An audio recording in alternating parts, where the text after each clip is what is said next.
responsible for our foreign policy relations and hence how other EU member states conduct their foreign policy. So the work in the E3 on Iran, for example, European approach to Russia, China, that is Foreign Secretary's responsibility. Resourcing and priorities of the relationship with the EU is obviously for the FCDO, and there are a number of Foreign Office specific leads, which are, for example, overseas territories, Gibraltar, development issues, which fall to him. My role sort of complements that. The thought behind it, I suppose, is that the TCA is so wide-ranging that the task of implementing and working to implement the TCA necessarily takes up a lot of day-to-day business with EU member states as well.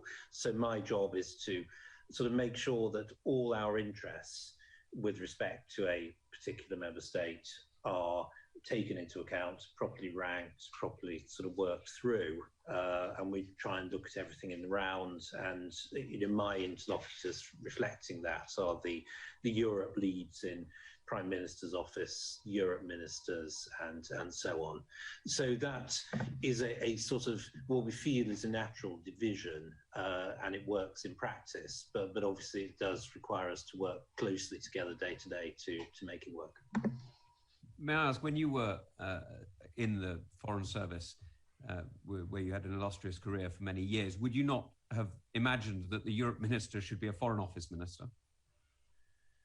So I think there are a number of different ways one could structure these things. I think the practice that's emerged over the years, across Europe, is that European business tends to be done sort of centrally and with a central role for the head of government and the people around him, and that's the way we've structured it here for now. There are obviously different ways of doing it, but at the moment we're focusing on making this one work. Okay, can I ask then, Mr. Appleby, who do you work to? So the whole of the UK mission to the EU, along with every other post in the FCO network, of course, is directly accountable to the Foreign Secretary for all of our work. Within that, there are a whole range of ministers who have a direct interest in parts of our EU work, and different parts of my team and I work to different ministers on different issues. Does any minister come close to approaching the amount of spectrum that Lord Frost takes up?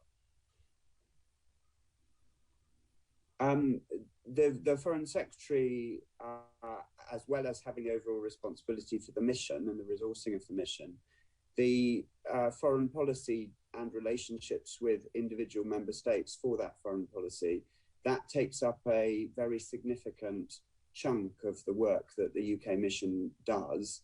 So I would say that the ministerial teams within which I'm in most contact are the FCO ministerial team, both Wendy Morton and the Foreign Secretary, and Lord Frost and his team. And how do you balance, Lord Frost, between the relationship you need to have through Mr. Appleby and the relationship you need to have through our bilateral relationships in EU capitals? So I think we balance it according to the demands of business.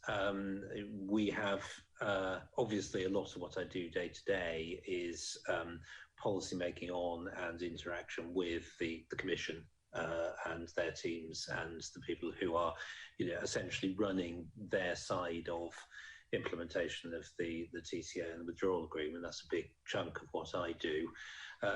Obviously, I talk to Europe ministers or approximate equivalents round the rest of the EU as well, and some of those relationships loom larger than others. Obviously, we've got a particularly large amount of business with France in different ways at the moment, so that occupies a fair amount of my time, but I'm sure these things will vary as events vary.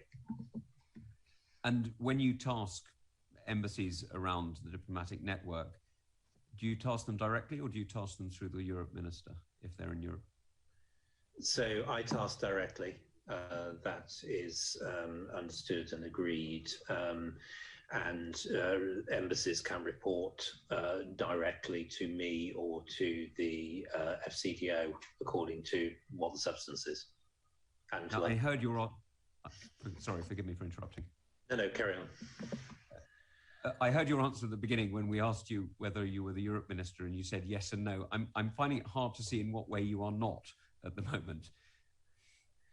So I think, partly because I do have other responsibilities, and some. Oh, I see. So you're Europe Minister plus. It's part of my time, but I do think, as Lindsay was saying, in practice, now we've left the EU, a very significant part of our business with EU member states is on foreign policy in different ways, relation with the rest of the world, and that is the Foreign Secretary's responsibility. So in that sense, there's a big chunk which I do not lead on, but obviously take an interest in, just as he does in what I'm doing.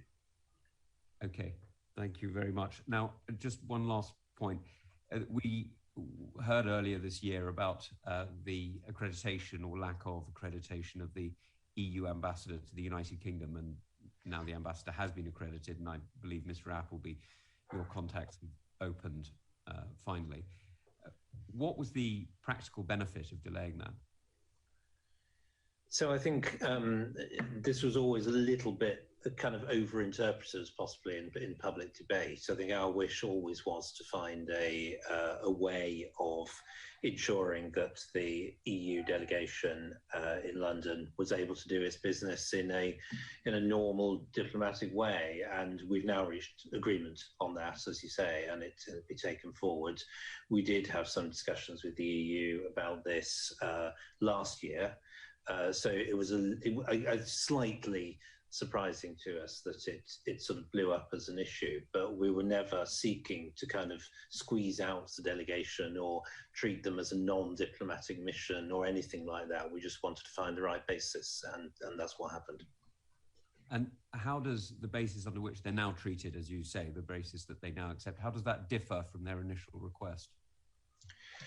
So I think I wouldn't want to go into details on that at this point while we're still sort of working through the final stages of accreditation and the process. But I think we are both confident that we have found the right balance of interests for us both to do our jobs effectively. Thank you very much. Chris Bryant, you wanted to come in. Thanks very much, and good morning.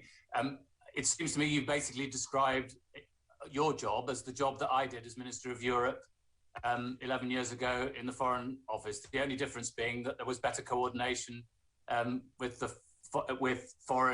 common foreign and defence policy in Europe.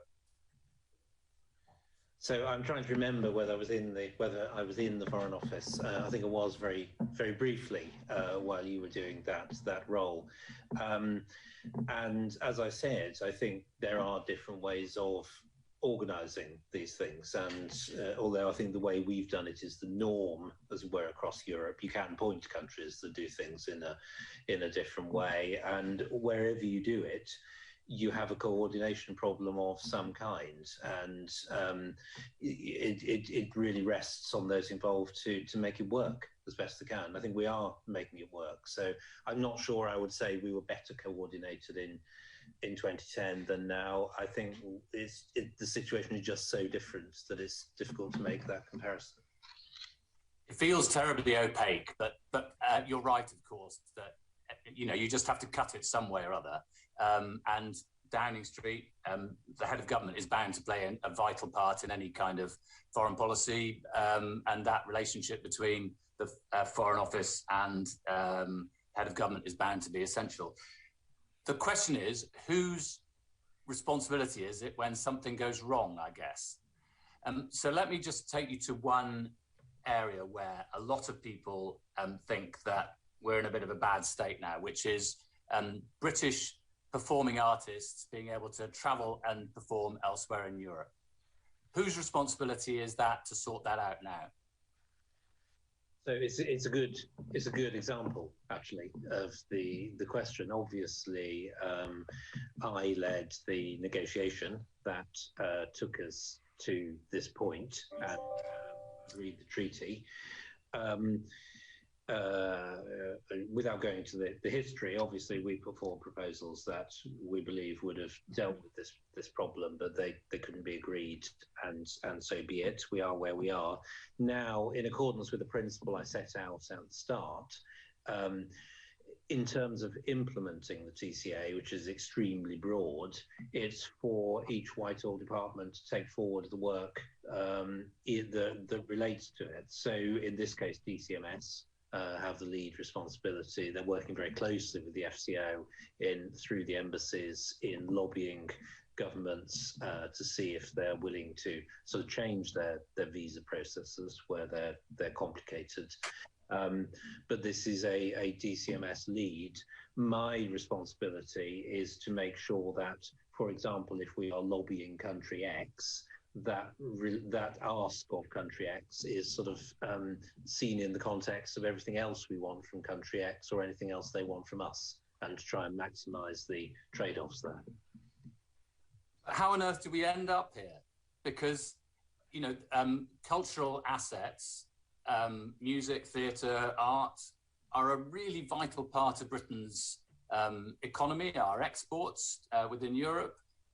They are a vital part of our soft diplomacy as well, I would argue. And yet your line is, well, so be it.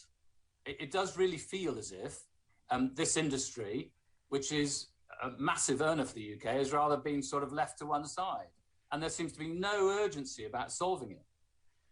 So I think there is quite a lot of urgency, and embassies have been talking to their host governments. I know ministers in DCMS have been engaged on this. But I think the clearest example, clearest illustration of the fact that we could have ended up somewhere else is the fact that in our negotiation with EFTA, with Norway, Iceland and Liechtenstein, we have agreed something better. We put forward something better, and those countries were willing to agree to it. So we shouldn't be facing the same problems for those countries. Unfortunately, the EU would not agree to that solution, and that's where we are. So that's why I say, so be it. We would much rather be in a better position, but it takes two to agree a constructive outcome, and unfortunately, we're not there. So what prospect do you think there is in the short to medium term, i.e. this year, for instance, of resolving any of these issues for performing artists? So as I think the Secretary of State for Culture said last month or thereabouts, you know, we reckon something like 17 of the 27 have a regime that is pretty relaxed for such touring artists. I mean, ours is pretty relaxed, indeed amongst the most relaxed.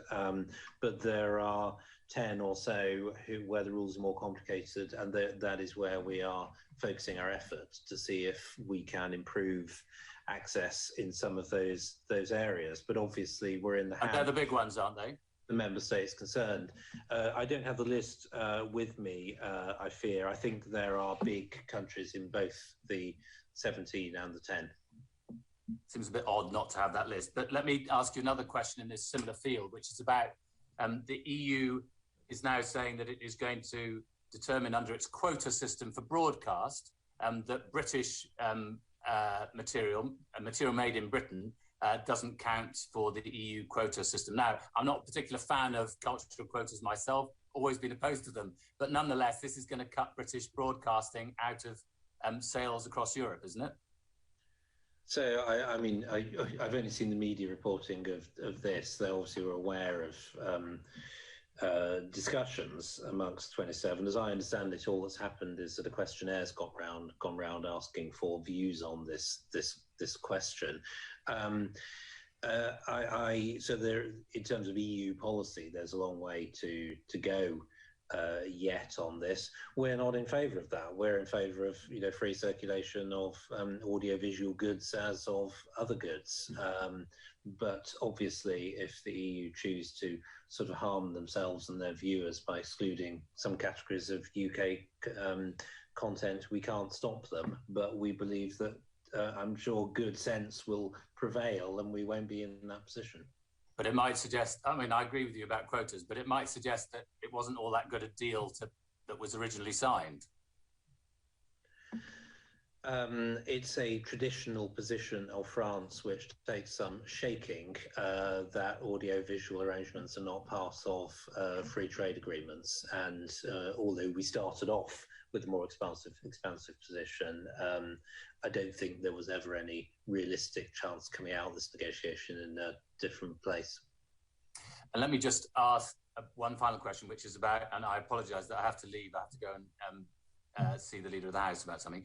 But can I just ask about sort of bilateral relations between the UK and individual countries? Because in the end, quite often delivering a result on any particular subject in the EU relies on obviously getting key figures within each of the individual member states to help. And that applies to shared foreign policy on sanctions or whatever, as well as on things that that matter to us on trade.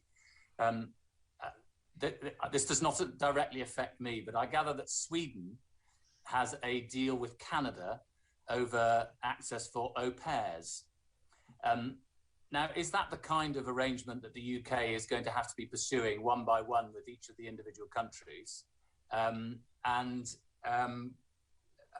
how do you see the resources that are going to be necessary to be able to deliver those good outcomes for the UK? So I think there are obviously two different questions in there. One, obviously it remains a very significant part of this government's responsibility and my role to maintain influencing networks with the member states on all kinds of issues. Obviously the context for it has changed in that we, whatever the EU decides, we are not subject to legally. That changes the context of what needs to be achieved. But obviously it influences us and has an effect on us, and we need to maintain those relationships. And that's a very important part of what we do, of what Lindsay does in Brussels, what the embassies do, and so on. So we aim to keep that up, and indeed do more, because as there are no longer quite so many meetings in Brussels that we go to, we need to find ways of meeting and staying in contact with people in other ways. So that's definitely a big part of what we do. The question on Sweden's agreement with Canada, obviously I don't know the detail of that, but by and large, issues about work visas and working arrangements are still within the competence of the member states. So it doesn't surprise me that that's the case. And just as it now is in our competence to control our immigration arrangements and who comes here to work. So that is within our power, and it's something I'm sure the Home Secretary or Home Office ministers would be happy to talk further about, in accordance with my principle that departments take forward the work that falls to them under the agreements. Thanks, Chair. Thank you very much. Royston, did you want to come in on the back of this, or do you want to wait? Okay. I think I'll wait until after Graham's, if I may, Chair. Okay. Graham, over to you. Morning, Minister. The Prime Minister has said repeatedly that the Northern Ireland Protocol shouldn't impact on the indivisibility of the United Kingdom. It clearly has. What went wrong? So obviously I've said a certain amount on this at the Northern Ireland Select Committee last week, but happy to repeat the salient points here. I think, what we did with the Northern Ireland Protocol was something pretty exceptional. it was a big compromise to protect the Good Friday Agreement and the peace process, and the exceptional thing was to control goods moving within our own country in that interest, and to apply EU law in parts of our own country. If those arrangements are going to be sustainable, they have to operate in a pragmatic and proportionate way, and that's not what's happening. The delicate balance in the Good Friday Agreement, risks being unsettled. We are implementing the protocol as best we can and spending a lot of money on it, but there are still big problems, and this is creating a sense of difficulty for identity in Northern Ireland. We're trying to find solutions. We put forward lots of solutions, but at the moment there isn't a huge amount of engagement on all of them, but we keep trying, and that is the situation at the moment. You mentioned the Northern Ireland Committee last week. You told them that the way the protocol is being implemented is not consistent with your intentions. I think that's quite clear, actually. But what are the big differences between how you expected it to work and how it does work? So I think the basic problem, I mean, we're sort of learning from experience, I think, a bit here. The basic problem is that the chilling effect on goods moving from Great Britain to Northern Ireland is pretty strong. And I think until we actually began implementing the protocol, nobody could quite know that. The protocol says that we should all, both parties, make efforts, best endeavours to reduce checks in Northern Ireland, checks and processes in Northern Ireland to the minimum, and we're not convinced that is what's happening. So what we would want to see is a kind of more pragmatic approach from the EU. If their approach is simply to say you must just implement the EU customs code as if this were any other external frontier of the EU, then we obviously have a problem. There has to be more pragmatism and reasonableness than that about goods that never leaves the UK customs territory. Before the protocol was agreed, what assessment did the government, or did you make, on the impact of the constitutional position of Northern Ireland, and in particular, how it seems to conflict with the 1800 Acts or Act of Union?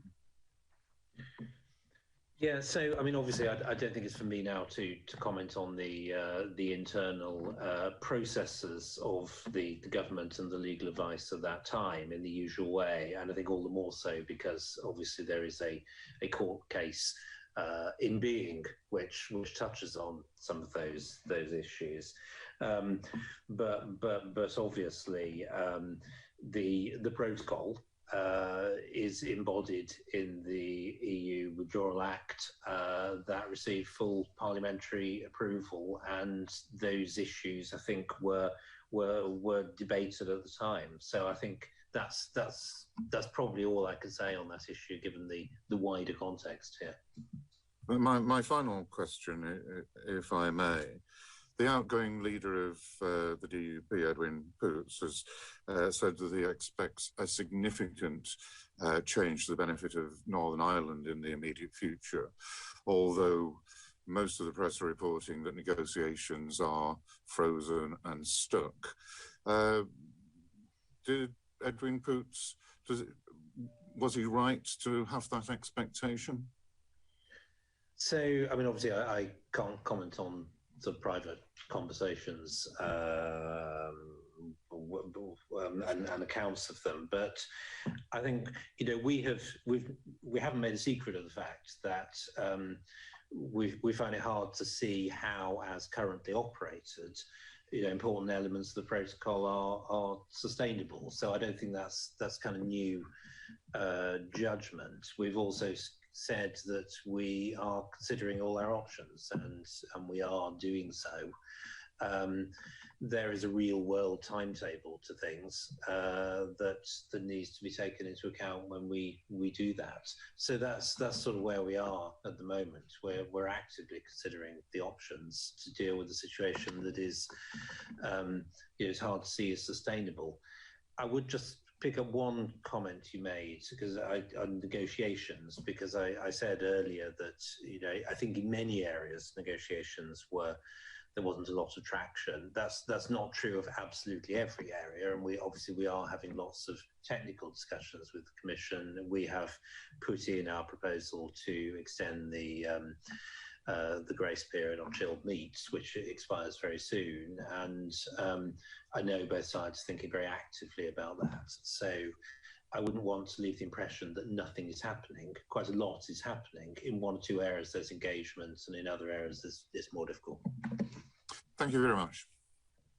Thank you very much. Lord Frost, can I just pick up on 2 points you made there? One is you said that no one could have predicted the chilling effect on GB to Northern Ireland trade. I seem to remember that the Northern Ireland Retail Consortium wrote about this at the time, warning that people who weren't versed in the protocol would probably be averse to the form filling and raising concerns about it. I also, pretty sure I read in the reports from Britain in a Changing Europe by Anand Menon that this was predicted. And more recently, Lord Barwell has given various interviews in which he has stated that this was exactly the reason why the former Prime Minister went for a different arrangement. Are you sure they weren't predicted?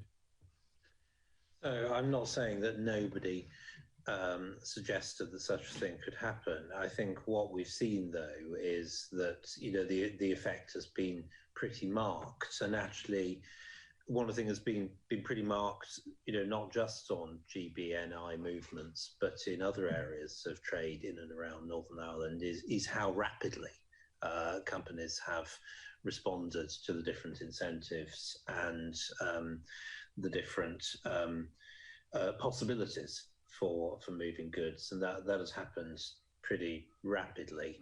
I think the other point I would make was that when we agreed the protocol in 2019, obviously a lot of these matters remain to be worked out. The whole concept of goods at risk was not properly worked through and was explicitly left until later. And we had been working on the assumption that we would secure things in those negotiations in 2020 on implementation of the protocol that would be part of a pragmatic implementation, and that we would also secure things in the TCA that it turned out we couldn't. For example, we asked for an equivalence mechanism on agri-foods, that wasn't granted. We asked for cooperation amongst regulators, which is a normal part of FTAs, that wasn't granted. So it turned out we're operating in rather a different sort of framework by the end of 2020 than the one we probably had in mind in 2019. May I just ask on that basis, what was it about the negotiations since 2016 that led you to believe that the behemoth of an elephant that is the monolithic European Union would suddenly become a ballerina twirling on a sixpence and able to adapt with the flexibility that you hoped? I mean, you're right, obviously, to say that the EU isn't, possibly characterised by by its sort of fleetness of foot in the way it deals with third countries.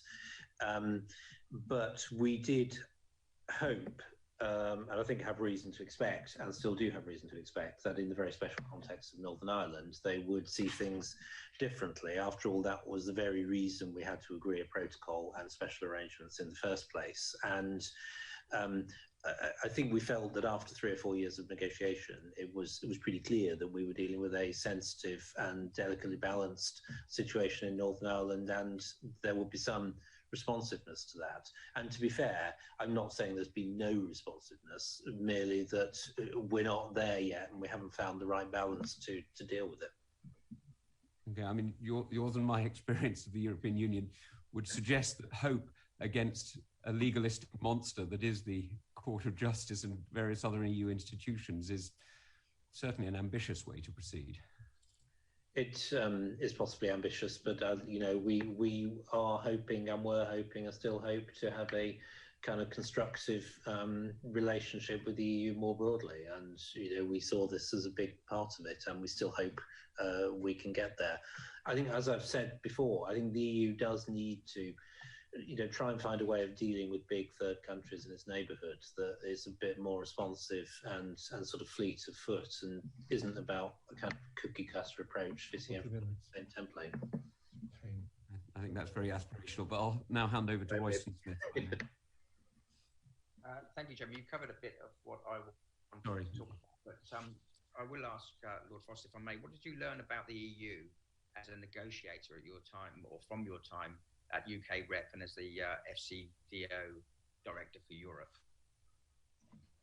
Gosh, one interesting question. I could probably give a more interesting answer if I had time to sort of think about it. I think, a couple of propositions, I suppose. I think it's different negotiating as a member state to negotiating with the EU as a third party. That's very clear. And I think one of the problems perhaps with the process before this government took over was that we hadn't fully internalised that difference. The things I took from it were, from my experience, are one, sort of say what you mean. Don't sort of say things you don't mean or aren't prepared to deliver on. Make sure your words are sort of mean something when you say them, and people can react to them. And don't restrict what you can ask for through conventional thinking. Part of what I think the EU is actually quite good at responding to almost any proposition if you give it time to sort of think about it and absorb it and work through it internally. So getting people used to what you need to get as a solution is a big part of the process, and I've written a bit separately about this in the past. So I think being honest, being clear, not restricting what you want to fit in with a sort of perceived perception of the other side, but to be clear about what's in the national interest and ask for it, I think it's certainly some things I'd take from it, but hopefully one day I'll write a book on the subject. And from your experience, do you find that the negotiators on the other side of the table, the EU negotiators, would behave in a similar way? Do they say what they mean? Do they ask for what they wanted, or were they are they more opaque in what in the way they negotiate? I think the difficulty the EU have, they've got obviously incredibly professional and skilled negotiators, and the whole EU is kind of negotiating machine, so that's not that surprising, really. I think the problem they have with third countries, and it comes back to what I was saying earlier, is that obviously they have positions which are to a large extent set for them by the internal debate in the EU, and quite often in law, not just as a political proposition, and that can restrict their kind of room for manoeuvre. So, I think it's a common experience of third countries negotiating with the EU to feel this, that there's a set of things that are to some extent take it or leave it, and that is perhaps one of the reasons why the EU finds it harder to do free trade agreements with third countries than it would like, that it sort of ties its own hands. So they're very professional, and within those frameworks, I would say incredibly creative, but their backdrop is different to that of a single member state. That makes sense. Chairman, just one more, if I may, and that's about the issues about the protocol dominating the recent G7 summit, and what impact do you think that will have on UK's foreign relations, and how would you characterise the American position and what you're doing to avoid a negative impact on other areas of our UK-US cooperation? So I think on the US side of it, obviously, the Prime Minister was clear about this over the weekend at the G7, that obviously they touched on it in their conversation with the President, and agreed that protecting the Good Friday Agreement is the most important thing, and that is absolutely what we're all trying to do. So I don't think there's any difference between us on that. We're very happy to talk about our view of the protocol to anybody who wants to talk about it with us. And it obviously came up in some of the conversations with Europeans at the G7, and the Prime Minister was very clear about how things needed to change if we were going to find the right balance. But as I say, I think it's always better to be clear with people so they can internalize it and react to it, and that's where we work. Do you think that the Americans fully understand it from our position, particularly, but in general? And do you think that that it will, get in the way of our future relationship / negotiations with them going forward? So I wouldn't comment on, how another country understands this. Please do. I mean, if you could just. No. I know. I'm sure people would like me to, but I think, obviously Ireland is very much debated in Washington, as are many other issues, and we talk honestly and frankly to the Americans as our closest ally about that and lots of other things, and we don't have a problem with that. And as I said, we don't have a problem with talking to anybody else either about this issue. We believe our views are well-founded and well-grounded and are very persuasive. Thank you, Chairman. I'll have to wait for the book to get the unabridged version. You can read the other half in French at the moment. Barnier has published his version. Henry Smith, you wanted to come in, and then Bob. Thank you very much, Chairman. Good morning, Lord Frost. And yes, if I can get a signed copy when that's available, that would be appreciated.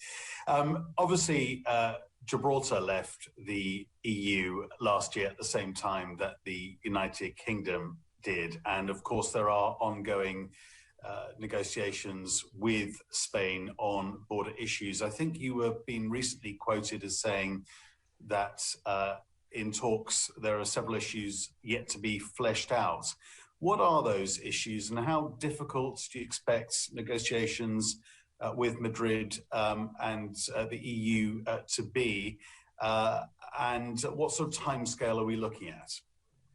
So this is one of the issues where this is a Foreign Office lead, because Foreign Office responsibilities for the overseas territories more broadly. So, I mean, obviously we are closely involved in the processes, but it's an FCDO team who takes this forward. I'll ask Lindsay to sort of comment in a moment in that sort of spirit, as he works for both of us. But where we are at the moment is that, as we understand it, unless something has changed very, very recently, we are still waiting for the formal mandate to be agreed through the EU processes, so they can begin the formal negotiations for us. Obviously, at the moment, we're operating as regards to Gibraltar on the basis of the sort of political understanding that was reached right at the end of last year, and that now needs to be formalised. I think we'd like it to have gone a bit quicker possibly than it has, but these things are often more complicated than you think and take longer. But we're ready to go when the EU is ready. But I'll ask Lindsay if she has more details to add on that. Thank you, Lord Frost. I would just add that I think that the political agreement at the end of last year between us and Spain provides actually a very strong basis for the negotiation. That was agreed between the Foreign Secretary and the Spanish Foreign Minister. What it does is provides a framework. So it's absolutely true that there is quite a lot of complexity around movement of people, and it's a special arrangement which obviously needs to work with the EU's Schengen system for people. Similarly, there are quite complex issues around the way the goods relationship would work. Those, I think, are the two big areas of the agreement that we'll take working through via the mandate, which we would expect the EU to produce before the summer break. But I think that the spirit between the UK, the government of Gibraltar, and Spain on this remains extremely positive. and the relationships that have underpinned it, in particular, the sort of determination of all parties to build an area of shared prosperity around Gibraltar and the Campo de Gibraltar, as the Spanish call the area. Chairman, if I may, one further question on this issue. Obviously, we've been speaking about issues with the implementation of the Northern Ireland Protocol. As far as EU alignment of rules is concerned in the Gibraltar context, do you see any similar issues? And on free movement of people and Schengen,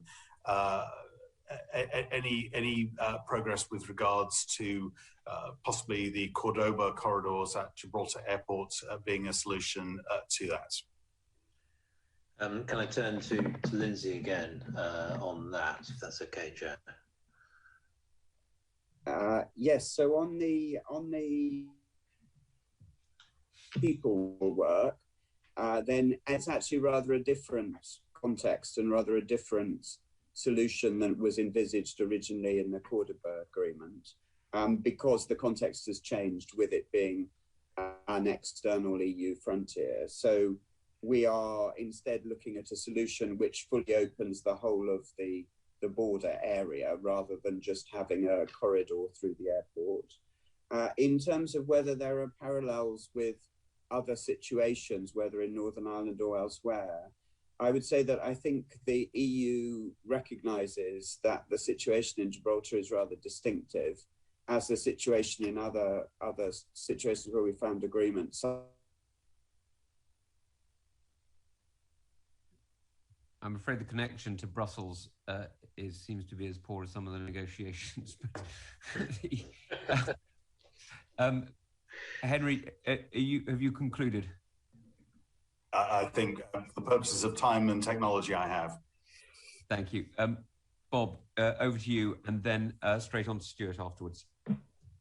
Thanks, Tom. Have we got the connection back, by the way? Or is Lindsay no longer with us? I think we're trying to get it back, but I think he isn't now. I suppose it's more of a political question. So, no, hello, Lord Frost. I'm just going to sort of develop a little bit, if I may, just what Chris and Royston were talking about. And clearly, if you read the newspapers in this country, there's a debate in the European Union about individual countries' attitude towards us. So the French seemingly, according to some of the media, still want to punish us and seem to have learnt nothing from the last 100 years of European history. The Germans and the Dutch seem to be keener to move on and develop a positive relationship.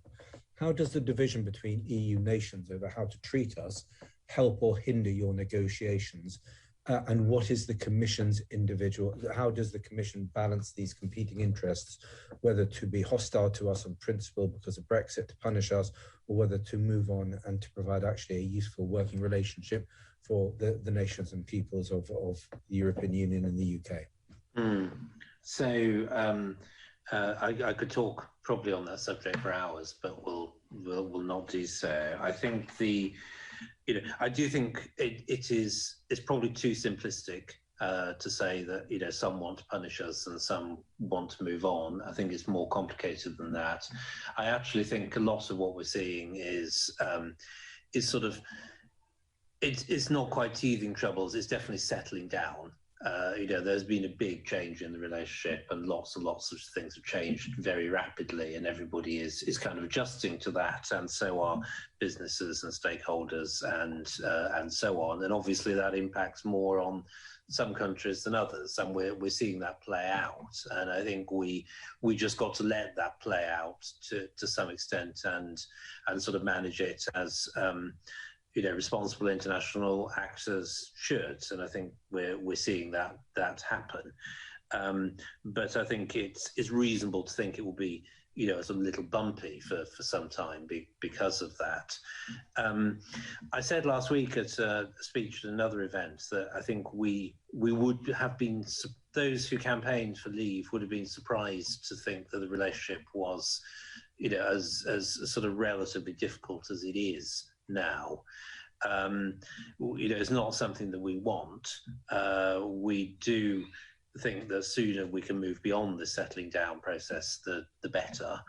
but we probably have to let it work through. I think the Commission, obviously, respond to your question about sort of internal workings of the EU on that, they obviously have to balance these different interests. It's their job to be the guardian of the treaties they've agreed to, and they pursue that, in an appropriately prioritised way, just as we do.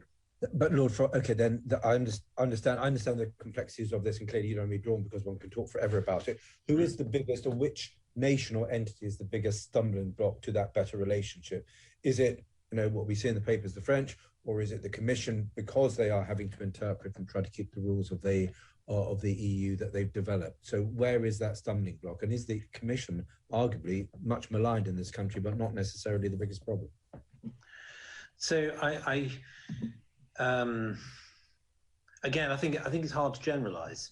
I think if you look at, I think the issue with France is that we have a huge amount of interest with France because of where they are, and because they're the EU's other main global player. And we have a lot of positive interest with France. A lot of our goods move through the customs border at French ports. There's fishing. There's the question of small boats. There's a lot, and so I think the issue with France is not sort of goodwill or ill will. I think that I'd like to think there is goodwill, but there are a lot of things in the relationship, and some of them are quite difficult to manage day to day, and that plays itself out. I think the Commission are managing this sort of constructively, by and large, and doing what they have to implement the treaties. I do think, if I have one criticism, perhaps it is that, as I've said before, that sometimes it feels like the resort to threats is a bit quick, and we don't make threats in quite the same way as I think some players in the EU do. And I think if we could just sort of dial that down a bit, it would help. One final question, would you like us to be less dependent on French ports for import and export, and does that give the French undue influence with which to threaten us, either seriously threaten or to play silly political games in the run-up to their presidential elections next year? So I think this isn't really a question about, it's only in part about France. I think this country should maximise the assets it's got, with a large coastline, big maritime interests, lots of ports that are not Dover and Eurotunnel, and maximise the benefits of that. Obviously, there's a particular framework around Eurotunnel and Dover, which we respect, obviously. But strategically, this country should be a global country and should try and develop a port and infrastructure and export and import arrangements that reflect that, I would say. So slightly less reliance on the Frenchies. That might be one of the consequences of such policy. Okay, we'll move on from that, acknowledging my declared interest of having a wife working at the French embassy at the moment. Stuart, you're on. Thanks, Chair. There's a lot I would love to come back to, Lord Frost, perhaps when you come back to the committee in future, but I do want to focus on two issues, if I might, Chair. The first one is around, how does the UK help shape rules, particularly thinking of emerging technologies, cryptocurrencies, artificial intelligence, disruptive technologies, where the EU is a major rule setter on our doorstep. It's working closer and closer, if not in concert with the US, on a lot of the rules and regulations around this. What's your strategy for ensuring that the UK can help shape these rules and isn't left to one side? So obviously we're just beginning that process. That's clear. But I think there are two things I would say. First of all, the traditional influencing task remains very important via MIS, via embassies in the member states, via our own contacts as ministers, and it is really important that, particularly at the technical level, we spot things that are happening upstream and shape and influence as best we can, and that's a very traditional diplomatic task. And I think the FCDO and their embassies are very good at doing it. It is obviously different when you're outside the setup to when you're in it, but equally you're not bound by the results. It's harder. It's harder, is it not? It's not just different, it's more difficult. It's you have to use different tools, I would say. Equally, we're not bound by the results. So I think the trade-off is a different one. I think the other way I would say, when you say, Lord Frost, we're not bound by the results, do you mean by that if the UK, if the EU sets a standard on, new standards on data policy or whatever it might be, somehow we are not going to be impacted or bound by whatever those rules are? I mean, that's surely an absurd view.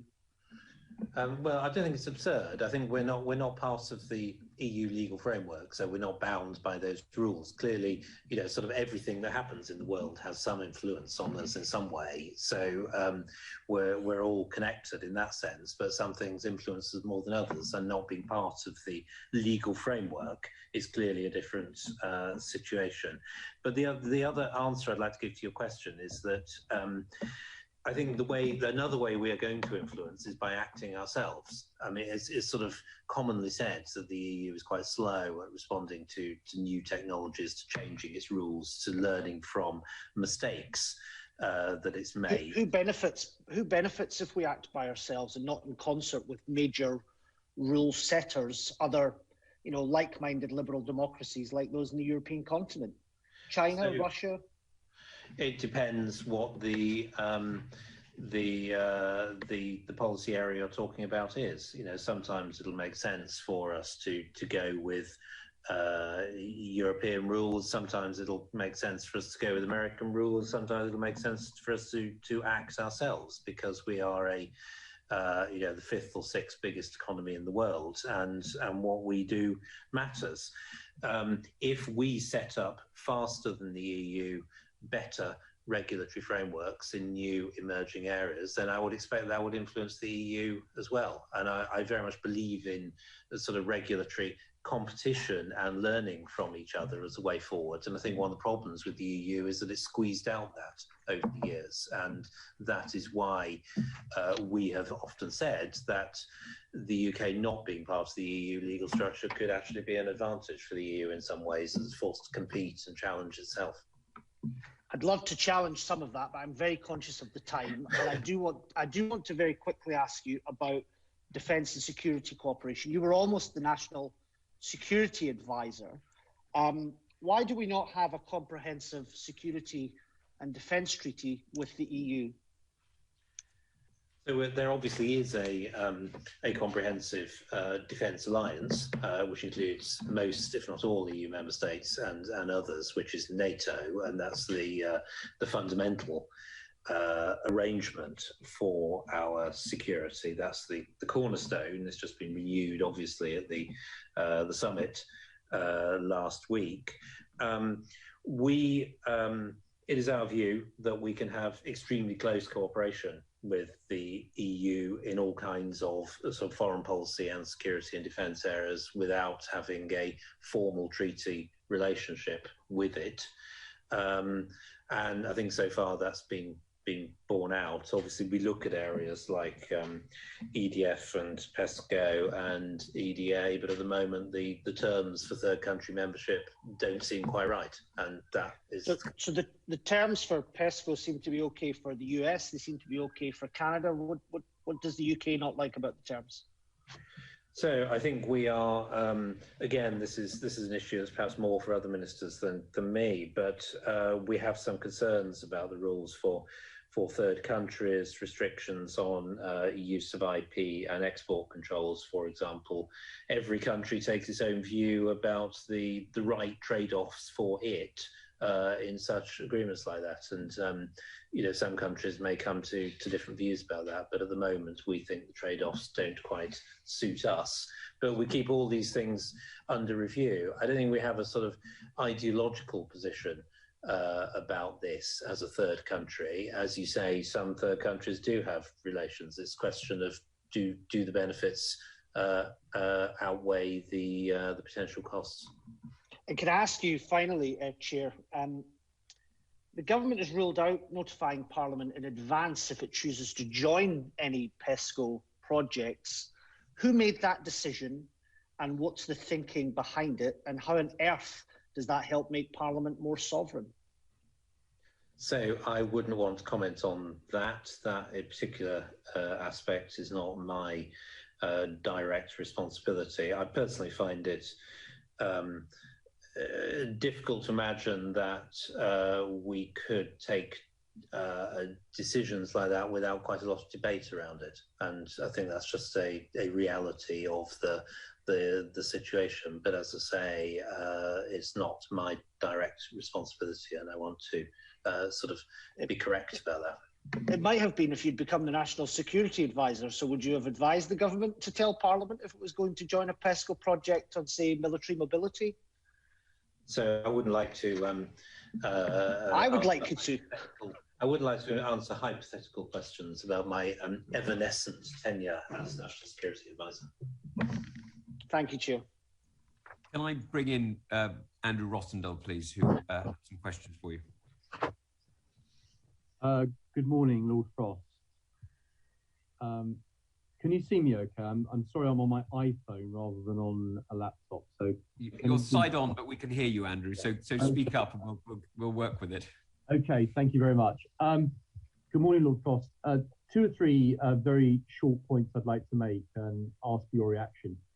First of all, the Foreign Secretary, Dominic Raab, said at the time of the signing of the Northern Ireland Protocol, the agreement at the time, that it was a, quote, cracking deal for Northern Ireland. You may remember him saying that. Was that correct in light of what's happened since? So I think it was a deal that could have been cracking, as it were, when that statement was made. I don't remember it precisely when it was made, but you know, we felt that we had a deal that balanced the different requirements, supported the Good Friday Agreement, respected the sensitivities and the delicacies of Northern Ireland, and crucially brought an element of consent and voting into, you know, whether it was sustained in the future. As we say, it's not, you know, we don't feel the balance that we hope for is quite there in real life, but there's time to do something about that. You say there's time to do something about that, but Lord Frost, surely all British people, all British citizens are entitled to be treated the same and to be equal within Her Majesty's realm, and that is not happening. You have a difference in the way you're treating the people of Northern Ireland compared to the rest of the United Kingdom. How is that sustainable for a Conservative and Unionist Party government? So as I said, I think you know, we did something pretty exceptional with this protocol, and you know, we recognised it was quite an unusual situation, and that's why we did what the previous negotiating team had not, which is bring an element of democracy into these arrangements and make the whole thing sustainable with a vote in the Assembly. And that's why we continue to say, you know, we feel that such an unusual arrangement can only work if there is general consent and it is sort of accepted as legitimate by everybody in Northern Ireland. And obviously the problem at the moment is that doesn't appear to be the situation that prevails, and that's why we have some of these problems. But surely you're not intending to wait 4 or 5 years to have this looked at again by the Northern Assembly. Surely the government, our own British government, needs to preempt this more urgently and find an alternative way forward, perhaps ending the protocol completely and opening what most countries have in the world is bilateral relations with their neighbour. So intensify the bilateral relations with Dublin and work closely with our friends in Ireland, rather than persisting with this failed protocol, which is treating one group of British people differently than another and dividing our United Kingdom? So, as I say, we're considering all our options. The current situation is not satisfactory, and it's hard to see how it can be sustained. I think, and as I said, some of the timetables are now relatively short, a lot shorter than the 4 years, as you say. I think the fact of a treaty commitment to a vote in 4 years, and indeed, the protocol ends unless sustained in 4 years' time, that changes the politics around it hugely. It makes it very clear that, even if that formal event only happens in 4 years, the whole thing is based on consent. If it isn't acceptable to all communities in Northern Ireland, it's very difficult to make it work. And unfortunately, that's the situation that we're in at the moment, and that's why we keep saying, as currently operated, it's hard to see how you can sustain it. One final question, if I may, Mr. Chairman. Lord Frost, the United Kingdom has a responsibility not just to the people of the United Kingdom, but to the people of the overseas territories and the Crown dependencies. We seem to have pretty much failed to ensure that they were all fully included as equal parts of the British family during these negotiations. We now have a situation whereby the Falkland Islands fisheries are not treated in the same way as they were before. We're having issues with France, in which they're making threats against Jersey, and Gibraltar has already been referred to by one of my colleagues, Henry Smith. Again, they seem to have been hung out to dry. Instead of this all being resolved at the same time as the rest of the UK, surely we have responsibility to them to stand by them and include them fully in any agreement. Why wasn't that done? Why was this all left with so many loose ends when really we have a responsibility to have defended and looked after those territories and dependencies? So, Mr. Rosendale, I think that deserves a sort of full answer, for which there isn't time because we're already running over time a bit. But I think, just to answer it very briefly, Gibraltar we've talked about. Overseas territories obviously were not part of the EU in the first place, but did have access to the EU for trade, and the EU would not extend those arrangements, unfortunately, and that's why we're in the situation that we are in. Obviously, we are supporting the OTs on whom this has an effect, notably the Falkland Islands because of the squid trade. In a very supportive way. So that's the situation there. Crown dependencies are covered in the treaty to some extent, where it is of direct interest to them, most obviously goods and fisheries. And I think the action that we took in May shows that we are standing by them. And we support their right to regulate their fishing territories as set out in the treaty, and we will continue to do so. So we are doing our level best to be as supportive as we possibly can of those territories. Chair, I will have to go in a few minutes. But, I do understand. Can we wrap up very quickly? Yeah. And first of all, may I just ask, just a very quick question as somebody who's been negotiating on behalf of Her Majesty's government in various different guises now for, I'd say now well over 30 years, if I'm not aging you too much, probably about that, isn't it? Yes. Yes. Have you ever heard of any other trade negotiation which has negotiated away control of a sovereign part of a kingdom?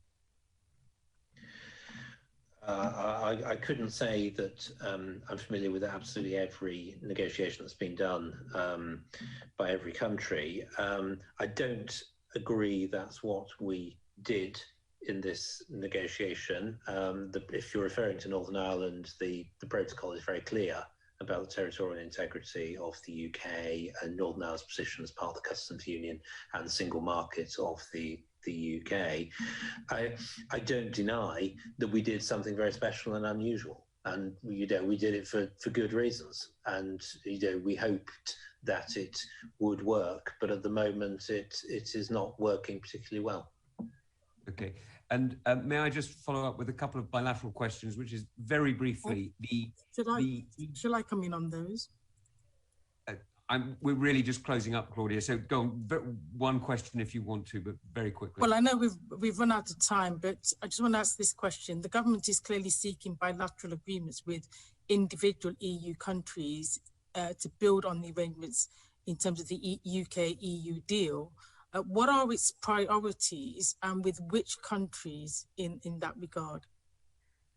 So again, it requires a sort of fuller answer probably, but obviously, despite the reach of the EU treaties over the years, there is some still bilateral competence left to member states in various areas, and areas like visas, areas like aviation, aspects of sort of law enforcement, returns agreements for refugees, and so on, are some of the areas that are of close interest to us.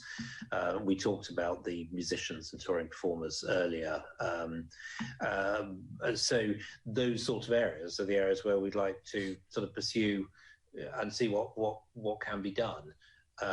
And we think that's sort of reasonable. I don't think it distracts from the the overriding task of making the main agreements work. It simply reflects the fact that the EU itself is an organisation of multi-layered competences, and we have to work with that if we're going to achieve what we want to achieve. Lord Frost, can I first of all thank you, Mr. Appleby and Mr. Taylor, and finally thank you, Lord Frost, for the generosity of your time. I do understand we've overrun very slightly, for which I apologise, but you've been extremely gracious in coming forward with your answers. May I, however, say that, as you yourself admitted, you are pretty much the Europe Minister, covering such an important relationship at such an important time that really does, as you know, from your time in Carbis Bay only recently, fundamentally affect other relationships like that with Australia, the United States and Japan. And so I will, if I may, press you to return to this committee, because you are so influential in British foreign policy today, and your decisions really are shaping foreign policy beyond the continent of Europe. So I would urge you to come back, as your importance knows no limits. I think you're very over gracious, if I may say so, Chair, on that. But I certainly don't exclude it. You made some good points, and lots of select committees would like to see me, and I have to be realistic about it. But I think the points are well made. Thank you very much indeed. And on that note, may I thank everybody for supporting this session. Order, order. The proceeding has ended.